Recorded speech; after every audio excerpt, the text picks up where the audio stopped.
देखो कितना विश्वास होता है भक्त को, कैसा वो श्रद्धावान होता है। एक राजकुमारी और दूसरी एक जमींदार की पुत्री, दोनों को मित्रता थी। एक दिन राजा के यहां भगवत प्रेमी महात्मा आए।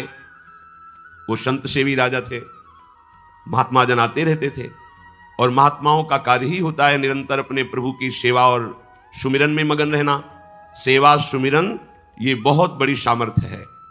अगर हम हर समय सेवा और सुमिरन में रहें तो कभी कोई माया प्रपंच हमें परास्त नहीं कर सकता। जहां हम सेवा सुमिरन से अलग हुए वहीं माया का प्रभाव पड़ता है। भगवान का शालिग्राम स्वरूप उनके पास था। खूब भाव से सेवा कर रहे थे और नवीन अवस्था की कोमल हृदय वाली ये दोनों सखियां देख रही थी। इनके मन में आया ऐसे हम भी ठाकुर सेवा करेंगे। देखने से सुनने से हमारे हृदय में प्रभाव पड़ता है। गंदी बातें देखेंगे, गंदी बातें सुनेंगे, उसी का चिंतन होगा, हृदय गंदे आचरणों की प्रेरणा वाला बन जाएगा। अगर हम भागवतिक बातें सुनेंगे, भागवतिक दर्शन करेंगे तो भागवतिक चिंतन होगा, हृदय भागवतिक प्रेरणा वाला बन जाएगा। कई दिन संत भगवान रुके, रोज सेवा कीर्तन कथा, सरल हृदया।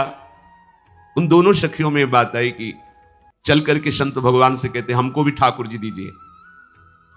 दोनों ने चरण पकड़कर प्रार्थना की, गुरुदेव हमारे हृदय में भी इच्छा हो रही कि हमें ठाकुर सेवा मिले। अब दोनों बच्चे ही थे। संत भगवान ने विचार किया सेवा पद्धति में बहुत सावधानी की आवश्यकता होती है।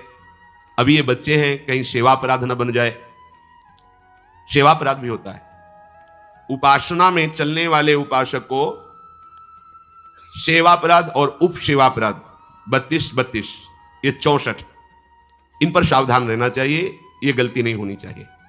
जैसे आप ठाकुर सेवक हैं, अपने घर में सेवा विराजमान किए हुए हैं। अब जैसे आपको ठाकुर जी के दर्शन के लिए जाना है, जहां तक ठाकुर जी के दर्शन करने के लिए जाना है, हो सके तो पादुका न पहने, नंगे पैर दर्शन करने जाए।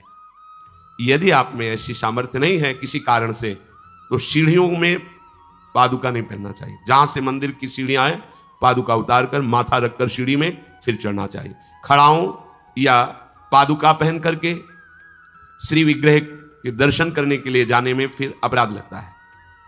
अरे अपने मालिक के दर्शन करने जा रहे हैं, स्वामी के दर्शन करने जा रहे हैं, प्रभु के दर्शन करने जा रहे हैं, तो अपनी कुटिया से और मंदिर तक नंगे पैर जाना चाहिए। ये भावना रखनी चाहिए। भरत जी जा रहे हैं प्रभु के दर्शन करने के लिए, अयोध्या से पैदल ही चले थे, तो सुकुमार चरणारविंद तो बड़े बड़े फफोके छाले पड़ गए थे। वशिष्ठ जी ने देखा, सबने मिलकर भरत जी से कहा पालकी पे बैठ जाइए। तो उनका हाँ, मेरे प्रभु यहां नंगे पैर चले हैं और मैं पालकी पे बैठ जाऊं? उचित तो यह है कि अपने प्रभु के दर्शन के लिए मैं जा रहा हूं, तो जहां जहां प्रभु के चरण पड़े वहां मेरा शीश पड़े, अर्थात सिर भर जाऊं। उचित असमोरा सप्ते सेवक धर्म कठोरा। यहां मैं सर के बल चल के जाऊं, पर असमर्थ हो। तो आप कह रहे हैं पैर में छाले पड़ गए, आप सवारी में बैठ जाइए। ऐसा नहीं हो सकता। तो अपने प्रभु के दर्शन करने के लिए जब जाए तो हो सके, सामर्थ्य हो तो पादुका न पहने, कोई खड़ाऊं चप्पल जूता आदि ना पहने। अगर पहने हैं तो बस सीढ़ी तक ही पहन कर जाए, ऊपर सीढ़ियों की नहीं। इतने सुकुमार मत बनो, ये आग में जलाया जाएगा शरीर, ये गाड़ दिया जाएगा शरीर, इससे ज्यादा प्यार ना करो।